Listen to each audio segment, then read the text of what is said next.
কল্পনা করুন যদি আপনি প্রতিদিন মাত্র এক উন্নতি করতে পারেন। এটা ছোট শোনাচ্ছে, তাই না? কিন্তু ১ বছরেরও বেশি সময় ধরে সেই ক্ষুদ্র লাভগুলি একটি চমকপ্রদ ৩-৭ গুণ উন্নতিতে পরিণত হয়েছে। এটা সম্পর্কে চিন্তা করুন। প্রতিটি ছোট প্রচেষ্টা, প্রতিটি ছোট অভ্যাস গড়ে তোলে।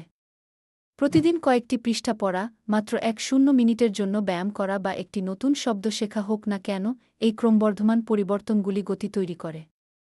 এক নিয়মের সৌন্দর্য হল এটি টেকসই। এটি কঠোর রূপান্তর সম্পর্কে নয়, এটি ধারাবাহিকতার বিষয়ে। আপনি যখন ছোট জয়ের উপর ফোকাস করেন, তখন আপনি আত্মবিশ্বাস এবং স্থিতিস্থাপকতা তৈরি করেন। তাই পরিপূর্ণতার লক্ষ্য না করে অগ্রগতির লক্ষ্য রাখুন। ছোট ছোট দৈনন্দিন উন্নতির যাত্রাকে আলিঙ্গন করুন এবং দেখুন যে তারা আপনাকে ব্যাপক সাফল্যের দিকে নিয়ে যায়। মনে রাখবেন, মহত্ব রাতারাতি জন্মায় না, এটি দিনে দিনে চাষ করা হয়। ভিডিওটিতে লাইক দিতে ভুলবেন না এবং আরও কন্টেন্টের জন্য চ্যানেলটি সাবস্ক্রাইব